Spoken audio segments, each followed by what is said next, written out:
السلام علیکم۔ کیا اس کے ناول پہ آپ سب کو ویلکم۔ ایک خوبصورت ناول پیش کر رہے ہیں جس کا نام ہے دھنک رنگوں کی بہار۔ ناول کی رائٹر ہیں رفعت ناہید سجاد۔ چلیے چلتے ہیں ناول کی جانب۔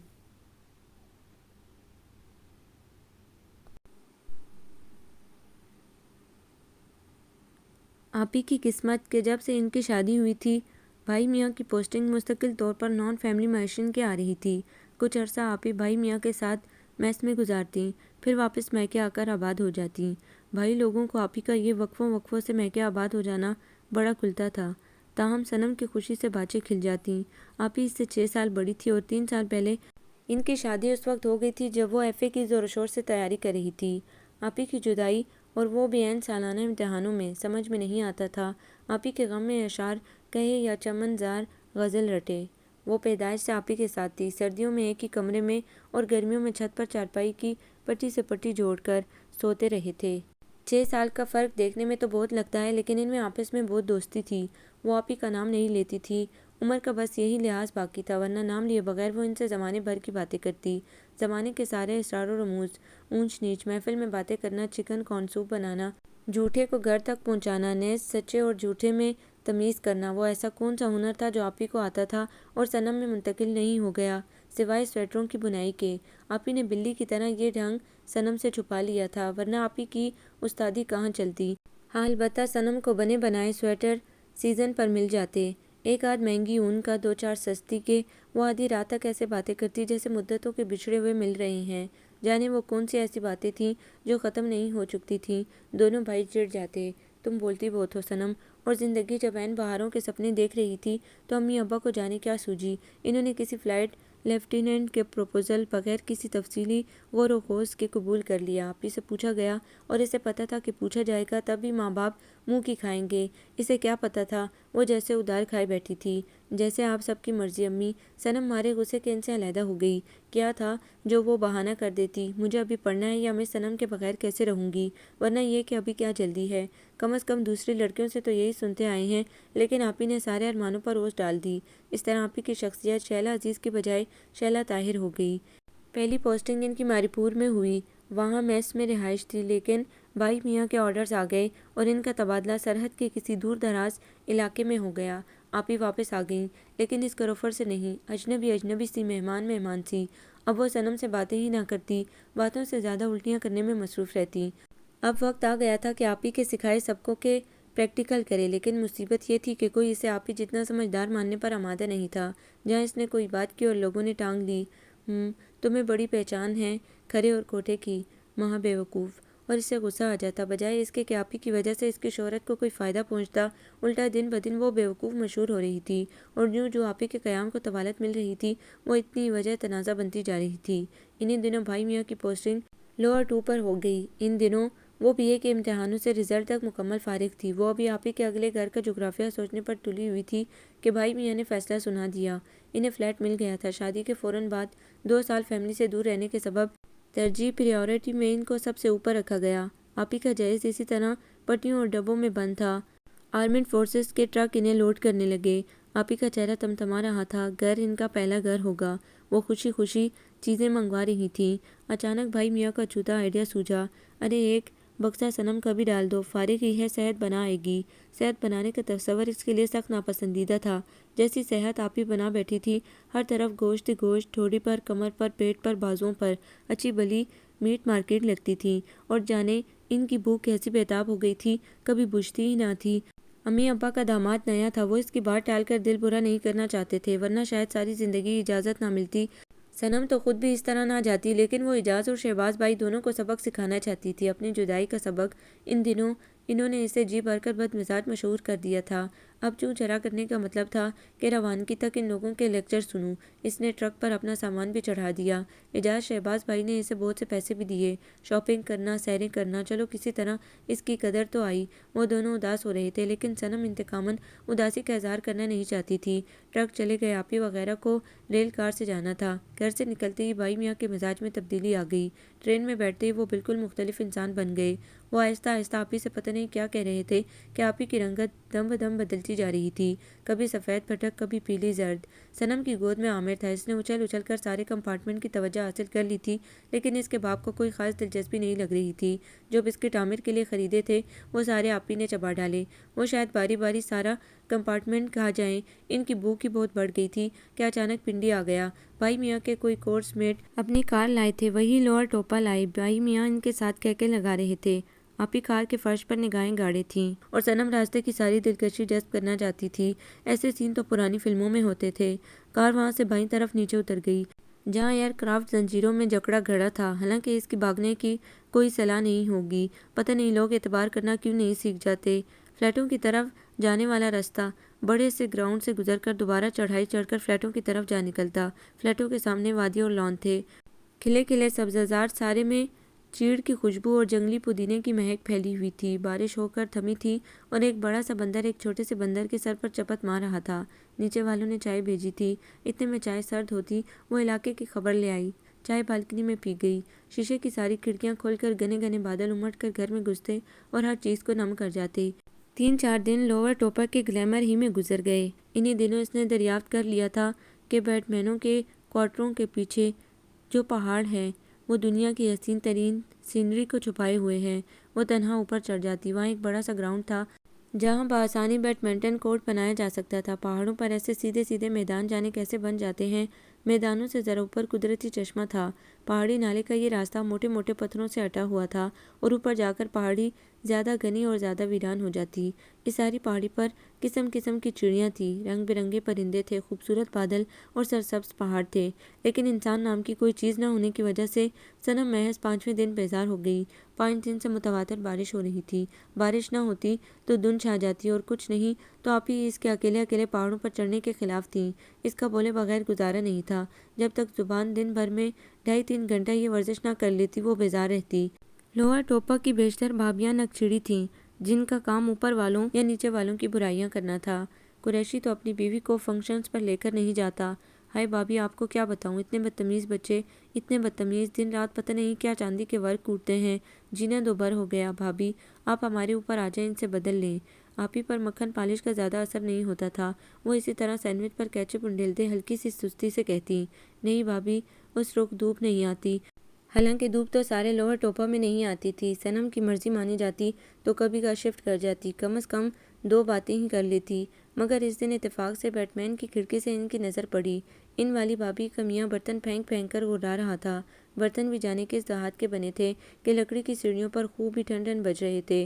گلشیر کی بیوی جیسے بہری اور اندھی ہو گئی تھی۔ اس نے ایک مرتبہ بھی نہ نگاہ اٹھائی نہ آواز کی سمت توجہ کی، اسی طرح جھکی جھکی پالک کی ڈنڈیوں سے پتے توڑتی رہی۔ اس نے ارادہ بدل دیا۔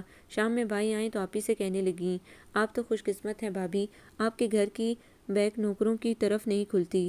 توبہ، یہ بیٹ مین لوگ ایک ایک کے لاکھ سناتے ہیں۔ آپی ویسے کی ویسی تھی، گپ چپ، اور اس غریب کا اب کیا کام رہ گیا تھا سوائے جنگلی پھول چننے اور اسٹرابری کھانے کے۔ وہ بھی کسی لوکل لڑکے نے ڈرا دیا تھا کہ اسٹرابری کی شکل میں زہریلے پھل بھی ہوتے ہیں۔ اس دن تنبولے کے بعد 20 کمانڈر کے ہاں آفیسرز کا گیٹ ٹوگیدر تھا۔ 20 کمانڈر کا گھر سڑک کی دوسری طرف تھا۔ اس بہانے صنم کی واقفیت سڑک سے بھی ہو گئی۔ بہت دنوں بعد آسمان صاف ہوا تھا۔ پیلا زرد گول گول چاند بیس کمانڈر کی چھت سے جھانک رہا تھا۔ صنم نے چمکتی ہوئی روشنی میں دیکھا، بیس کمانڈر کے گھر سے ذرا آگے جہاں غیر فوجی لوگوں کے گھر بنے تھے، بے حساب اسٹرابری کے جھاڑ اگے ہوئے تھے، خوب پھولی پھولی اور جامنی۔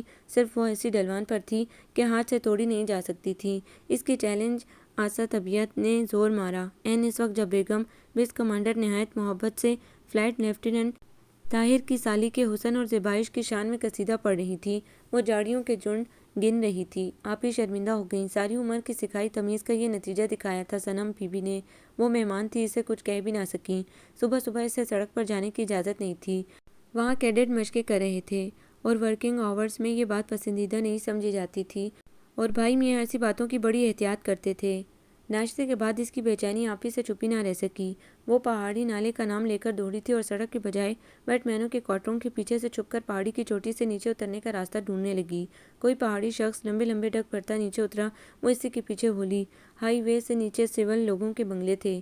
سڑک موڑ کاٹ کر گہرائی تک میں چلی جاتی۔ اس نے شارٹ کٹ لیا اور گھسٹتی چھلانگیں لگاتی۔ جب وہ جھنڈ کے پاس پہنچی تو اپنے کارنامے پر خود ہی دنگ رہ گئی۔ کاش کوئی شاباش دینے والا ہوتا۔ پہلی مرتبہ جی بھر کر اسٹرابری کھائیں۔ 10 بج گئے تھے اور واپسی کے لیے بھی یہی چڑھائی چڑھ کر اسے واپس پہنچنا تھا۔ اچانک اسے نزدیکی گھر میں بڑے بڑے سفید گلاب نظر آ گئے، خوب کھلے کھلے، بالشت پر چوڑے۔ آپی کی ڈائننگ ٹیبل پر پلاسٹک کے پھول ہوتے تھے۔ اس نے بلا ارادہ ہی سوچا گلاب کی ایک لمبی سی ڈنڈی کاٹ لے۔ باڑ والے پودے ایک جگہ سے بالکل ہی ٹوٹے پڑے تھے، ایسے کہ لان میں پہنچنے کا بآسانی راستہ بن جائے۔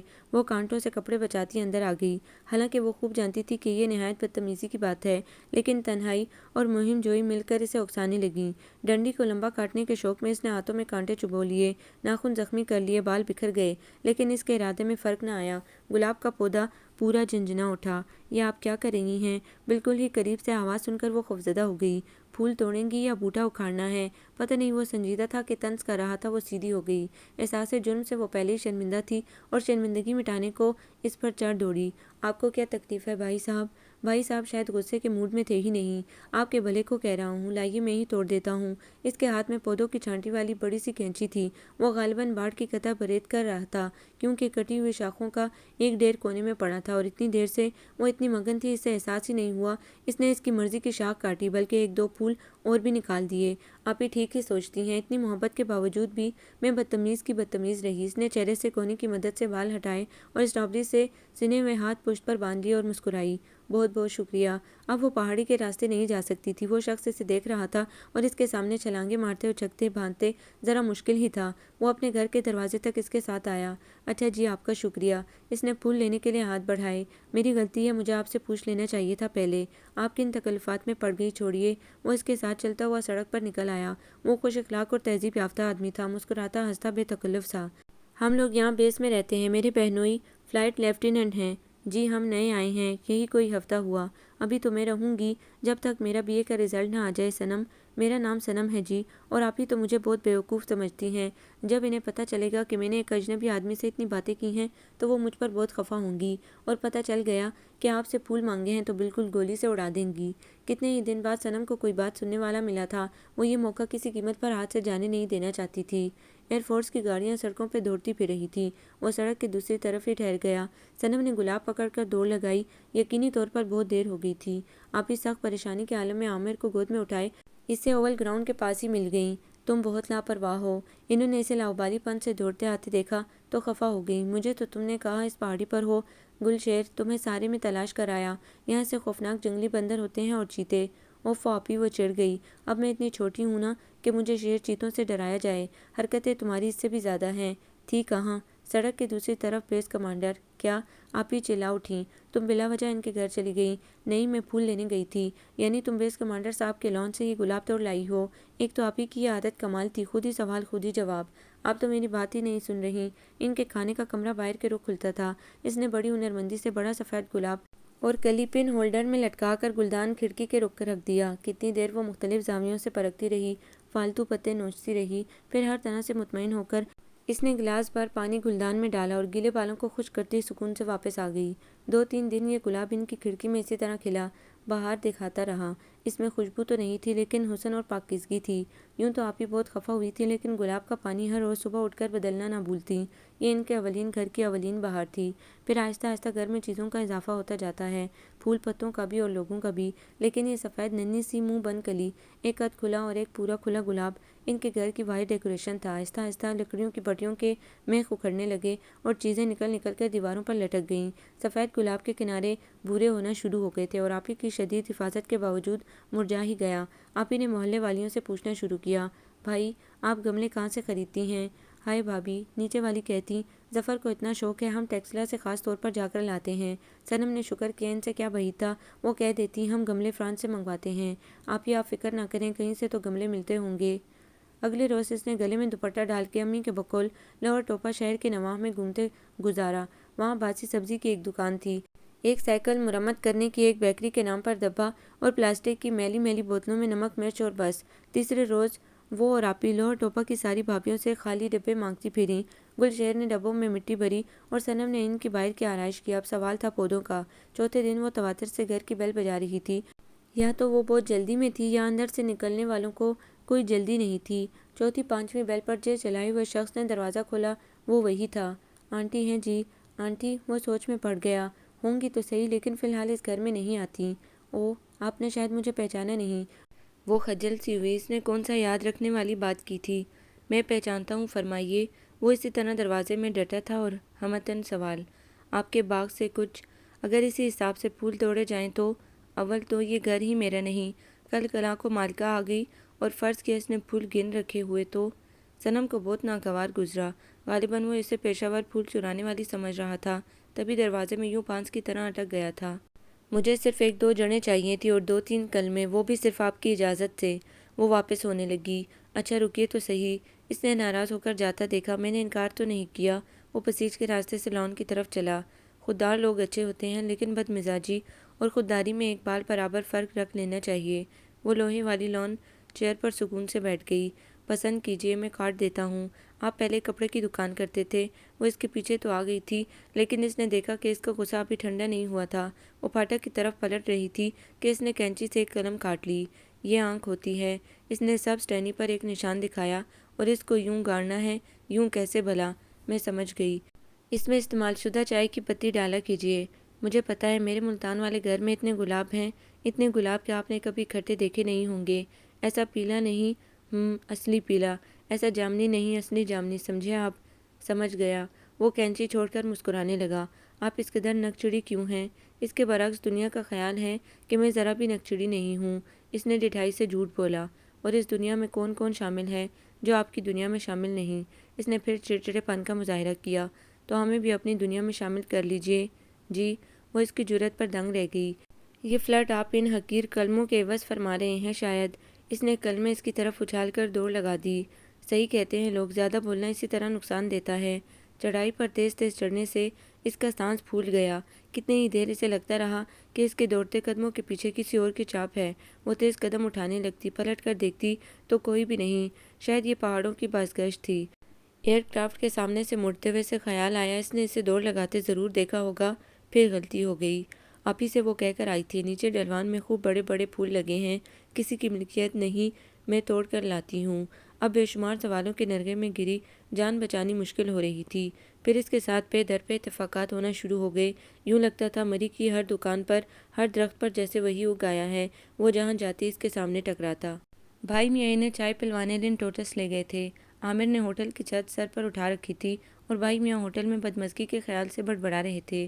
ان کے خیال میں عامر کے رونے میں سراسر آپ ہی کا قصور تھا۔ یہ آپ ہی کا پوٹ پن ہے کہ بچہ روتا ہے، اور آپ ہی کی بدسلیقی ہے کہ بچہ چپ نہیں ہوتا۔ صنم کو سب کچھ بڑا عجیب لگا۔ کاش وہ ان کے بیچ نہ ہوتی تو آپ ہی کو اس قدر شرمندگی کا سامنا تو نہ کرنا پڑتا۔ اس نے عامر کو گود میں اٹھایا۔ میں اسے باہر لے جا کر بہلاتی ہوں۔ اس وقت جب وہ لنٹوٹس کے سلوپ سے نیچے اتر رہی تھی، وہ اوپر چڑھ رہا تھا۔ چڑچڑی، وہ اسے دیکھ کر خوش ہو گیا۔ یہاں اکیلی کیا کرتی پھر رہی ہو؟ اس کا موڈ آف تھا، وہ جوابی حملہ کرنا نہیں چاہتی تھی۔ یہ انڈور پلانٹس نہ چرا لینا، ان کی ساری عمر کی محنت ہے۔ اچانک اسے احساس ہوا کہ اس کے ساتھ بہت سے لوگ ہیں۔ وہ اندر جائے بغیر واپس ہو لیا۔ ساری شام طاہر بھائی کے ہاتھوں برباد ہوئی تھی۔ مال پر گھومتے وقفوں سے ان کا موڈ بگڑتا رہا۔ ٹھنڈ میں اضافے کے ساتھ طاہر بھائی کے ہاتھوں میں خریدا ہوا سامان تھا۔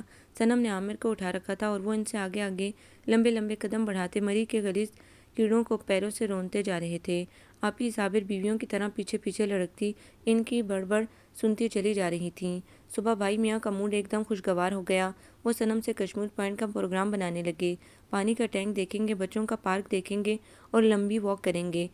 آپی کے پپوٹے بھاری تھے، ان کی بھوک بیدار ہو گئی تھی۔ وہ سلائس پر ڈھیر سارا مارملیٹ تھوپ کر نکلنے لگی۔ وہ بھی اس پروگرام میں حصہ لینے لگی، بجھے بجھے مرے مرے انداز میں۔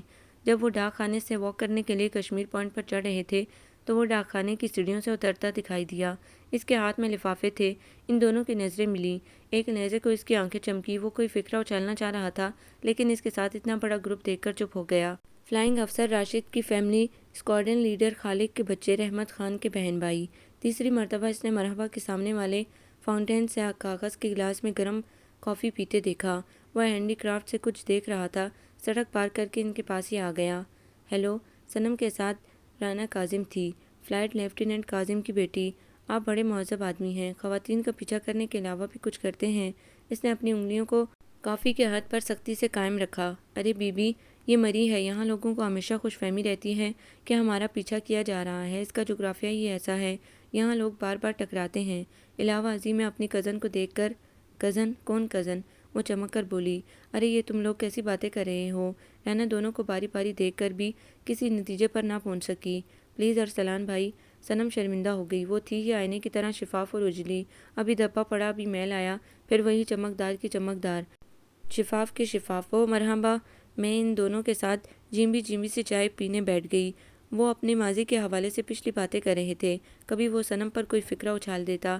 آپ لوگوں کی کافی میں گوند تھی، آج بڑے عرصے بعد مطلع صاف ہوا تھا۔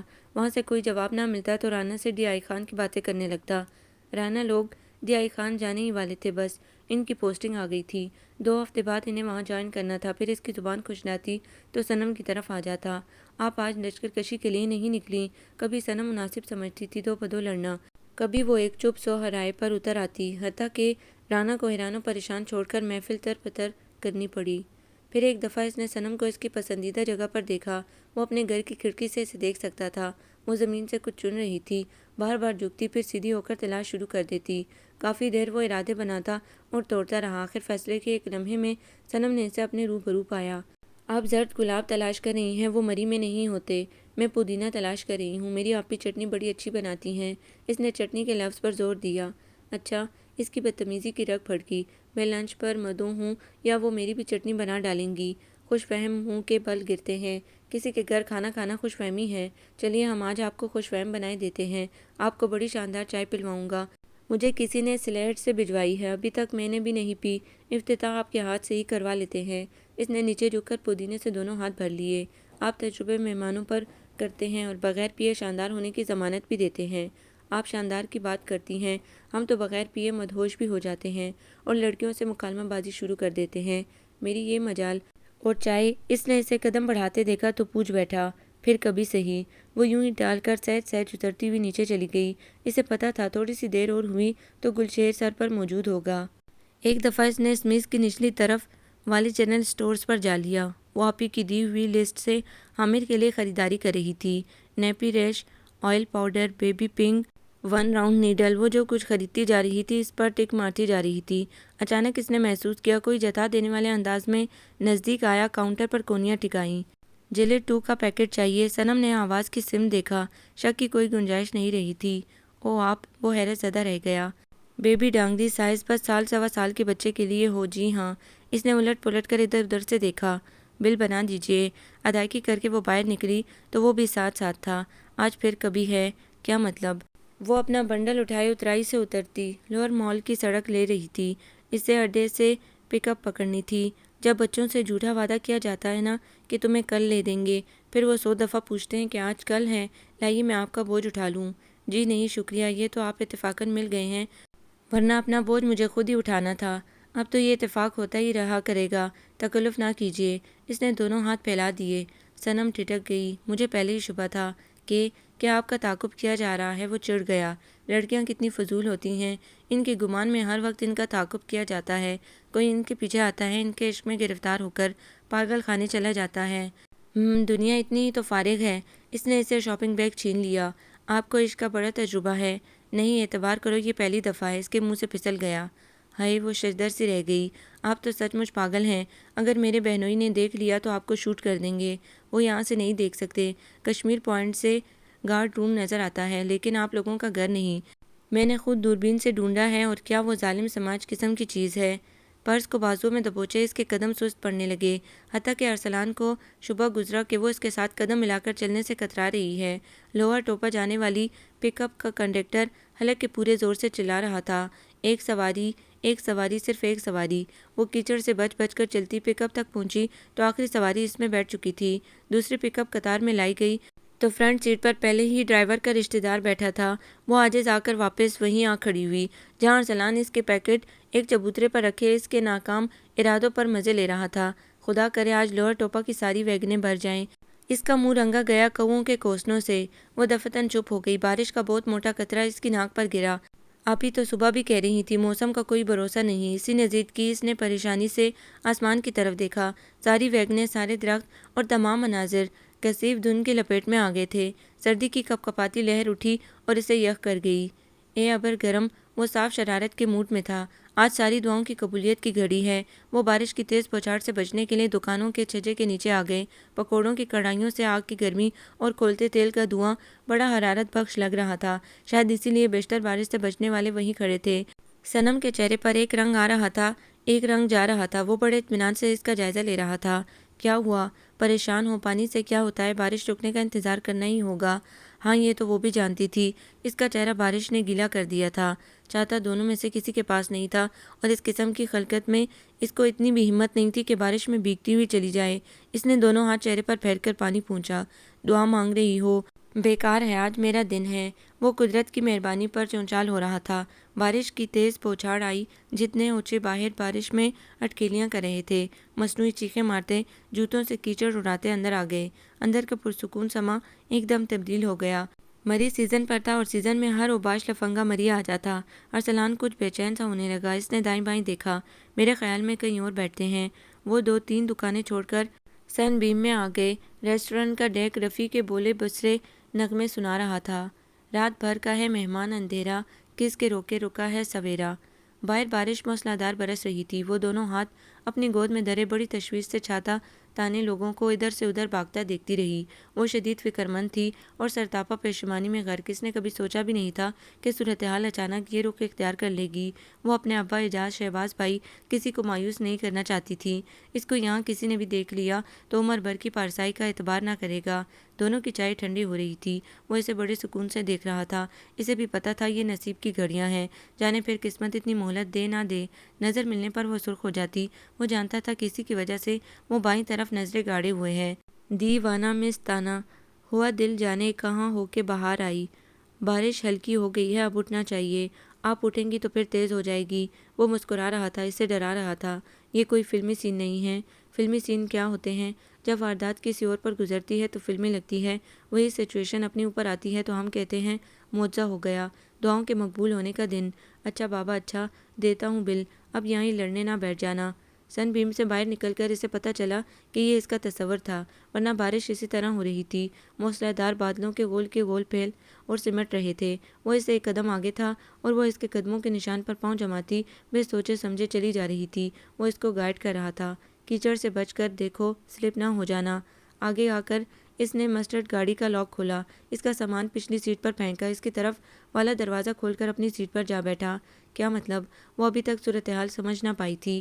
آپ کے پاس گاڑی تھی تو کیا کرتی ہو؟ وہ اسے بوکھلا دینا چاہتا تھا، اس لیے چلا کر بولا تھا، اتنی تیز بارش میں نے پوچھا ہے یہ کیا ڈرامہ ہے؟ وہ آج ڈرنے پر آمادہ نہ تھی، اب کہ اس نے نیا حربہ استعمال کیا تھا۔ ساری دنیا تمہیں بھیگتا ہوا دیکھ رہی ہے، تمہیں اچھا لگ رہا ہے؟ وہ سٹ پٹا کر گرنے والے انداز میں سیٹ پر ڈیر ہو گئی۔ گھڑی دیکھی، گھر سے نکلے اس وقت اس کو 3:45 گھنٹے ہو چکے تھے۔ کیا ممکن جو طاہر بھائی آفس سے واپسی پر اس کی تلاش ہی میں نکل کھڑے ہوں؟ ورنہ گلشیر تو ظاہر ہی ہے، اور آپ ہی تو اب مکمل طور پر ایک نروس عورت بن چکی تھیں۔ گاڑی محتاط قدم اٹھا کر چلنے والوں کی طرح لاہور مال سے مظفرآباد جانے والی سڑک کا راستہ لے رہی تھی، کیونکہ مال سے ہر طرح کی ٹریفک بند تھی۔ بارش برستے برستے ایک قدم ایسے رکی جیسے رونے والے نے روتے روتے اچانک اپنا ارادہ بدل دیا ہو۔ وہ جمی ہوئی سنجیدہ نگاہیں سڑک پر گاڑے تھی اور اٹھے ہوئے ضدی بچے کی طرح بارش سے خفا تھی۔ وہ گاڑی چلاتے کبھی اس پر چڑھتی نگاہ ڈال لیتا۔ وہ اس قدر توجہ سے سڑک پر دیکھ رہی تھی جیسے اسٹیئرنگ اسی کے ہاتھ میں ہو۔ گاڑی نے ایک لمبا گول چکر کاٹا اور ڈھلوان سے اترتی پورچ میں رک گئی۔ صنم نے ایک تیز سی نگاہ اس پر ڈالی۔ میرا مطلب تھا سلیٹ کے چائے، اچھا اس طرح نہ گرو کہ جو آسمانی بجلی سے بچ گئے ہیں انہیں تم بھسم کر ڈالو۔ وہ گاڑی ریورس میں ڈالنے لگا۔ رہنے دیجیے، میں پیدل جاؤں گی۔ اس نے گاڑی روک دی۔ آپ سے پھر ملاقات کی توقع رکھی جائے؟ جی نہیں، پھر کسی اتفاق کی دعا کروں، خود کو ولی نہ سمجھیں۔ اس نے ایک ہی جست میں لاک کا کنڈا ہٹایا اور پھسلوان سڑک پر قدم جما جما کر دوڑنے لگی۔ حالانکہ وہ قصوروار نہ تھی، لیکن خود کو کسی مجرم سے کم نہ سمجھ رہی تھی۔ اس نے ڈرتے ڈرتے بیس کی سیڑھیاں پار کی۔ کھلے میدان میں بے شمار بندر شرارتیں کر رہے تھے۔ بارش ابھی تھمی تھی۔ لوگ گھروں سے باسی روٹیاں اور آموں کے تحائف بندروں میں تقسیم کرنے کے لیے لائے تھے۔ بچوں نے ایک مسرت آمیز شور مچا رکھا تھا۔ فضا میں خنکی تھی اور اس کا سارا وجود خوف سے یک ہو رہا تھا۔ جو بھی دروازے پر سے دب دب کرتے اس نے کرخت سی بیل دبائی۔ سامنے والے بھابھی کی مسکراہٹ لگتا تھا رازوں سے پردے اٹھا رہی تھی۔ وہ اندر ہی اندر لرزتی رہی۔ آپی نے دروازہ کھولا۔ وہ سہمی ہوئی تھی، لیکن مسکرا کر اس پر ظاہر نہیں کرنا چاہتی تھی۔ طاہر بھائی میز پر بیٹھے تھے۔ آؤ تمہارا انتظار کر کے ابھی کھانا شروع کیا ہے۔ تمہیں راستے آتے بھی ہیں، کسی دن بھٹک نہ جانا۔ اس کے چہرے سے خون نچڑا ہوا تھا۔ آج ہر فکرہ زمائنی اور ہر بات طنز لگ رہی تھی۔ تمہاری آپا کو اعتبار ہی نہیں آتا۔ میں نے تو کہا تھا اکٹھے چلیں گے اور چیزیں لے آئیں گے، لیکن ان کے خیال میں تو میں نوکری ہی دوستوں میں بیٹھنے کی خاطر۔ انہوں نے ایک بڑا سا نوالا اور ہنکارا ساتھ بھرا۔ آپی نے اس کے ٹھنڈے یک ہاتھ تھام لیے۔ اور چیزیں نہیں خریدی تم نے؟ سارے آسمان، زمین، مکان، چھت جیسے دھڑام سے اس پر آ گرے۔ نہ چاہتے ہوئے بھی اس کے منہ سے نکل گیا۔ خریدی تو تھی۔ اب زبان سے فکرہ پھسل گیا تھا اور کوئی ربڑ اس تحریر کو یوں حساب تک نہیں مٹا سکی تھی۔ پھر کہاں گئی؟ آپی کی پریشانی اسے اور آواز باختہ کر رہی تھی۔ یہ تو غنیمت ہوا کہ طاہر بھائی سکون سے کھانا کھاتے رہے۔ کسی دکان پر چھوڑ دی ہوں گی بھائی، تم لوگ بیٹھو کھاؤ تو۔ وہ نیپکن سے ہاتھ پونچھ کر کھڑے ہو گئے۔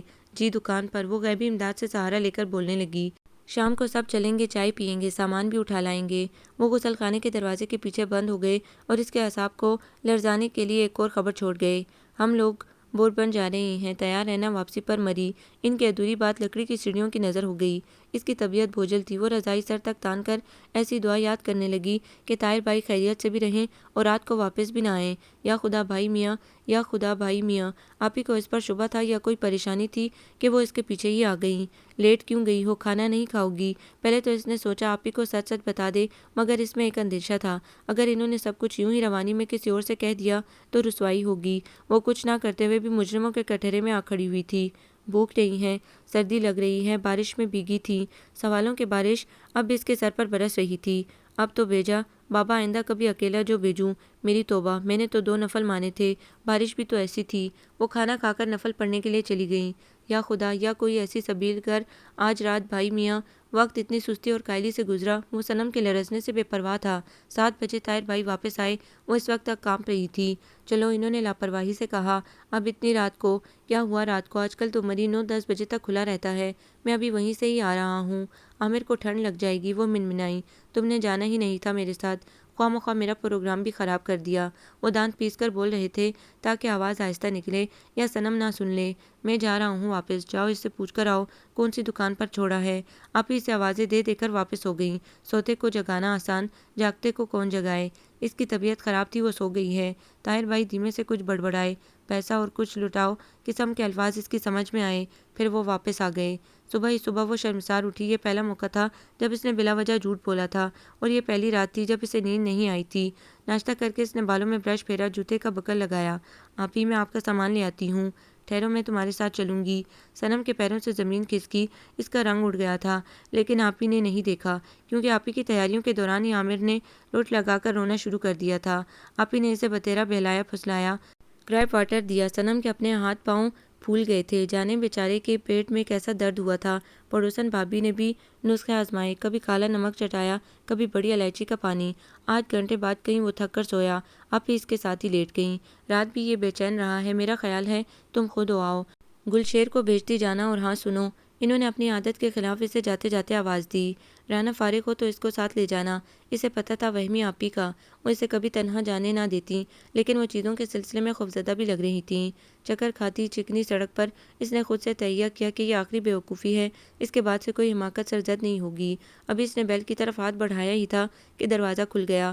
میں سوچ رہا تھا شاید آج آپ سارا دن انتظار کروائیں گی۔ السلام علیکم، کیسی ہیں آپ؟ بیمار تو نہیں ہوئی؟ میرے پیکٹس؟ کون سے؟ وہ مسکرا رہا تھا۔ حسب معمول یہ مذاق کا وقت نہیں ہے۔ وہ ہنسنے لگا۔ آپ تو پیکٹ چھوڑ کر دوڑ پڑی، میں بھی دوڑ پڑتا آپ کے پیچھے، تو پھر آپ شکایت کرتی میرا تعاقب ہو رہا ہے۔ میرے پیکٹس؟ وہ پورچ میں گیا اور پچھلی سیٹ سے اس کے پیکٹ اٹھا لیے۔ شکریہ، صنم کے منہ سے مکان کے انداز میں نکلا۔ آپ کا، اس نے جواباً کہا۔ وہ پیکٹ ہاتھ میں اٹھا کر پلٹ رہی تھی۔ وہ اس کے ساتھ دروازے تک آ گیا۔ پیکٹ کے مالک سے آپ نے پیکٹ کی گمشدگی کے بارے میں کیا فرمایا تھا؟ وہ برسبیل تذکرہ پوچھ رہا تھا، لیکن اس کے معمولی سوال نے اسے جھنجھوڑ دیا۔ ظاہر ہے وہ مری سے پیکٹ اٹھا کر محض 5.5 منٹ میں تو واپس نہیں آ سکتی۔ اس نے اسے شش و پنج میں دیکھا۔ آئیے چائے پیتے ہیں۔ میں کریزی نہیں ہوں، کاش تم ہوتی سڑیل، اور اگر وہ اسی پہاڑی پر جا بیٹھے تو گلشیر کے خاندان کی نظر میں آ سکتی ہے۔ ہو سکتا ہے گلشیر خود کسی کام سے نکل آئے یا بیس کی کسی فیملی کی نظر پڑ جائے۔ آخر وہ کیا کہے گی؟ اس سے تو اچھا ہے سچ مچ مری کا ایک چکر۔ اس نے اسے خود سے الجھتا دیکھ کر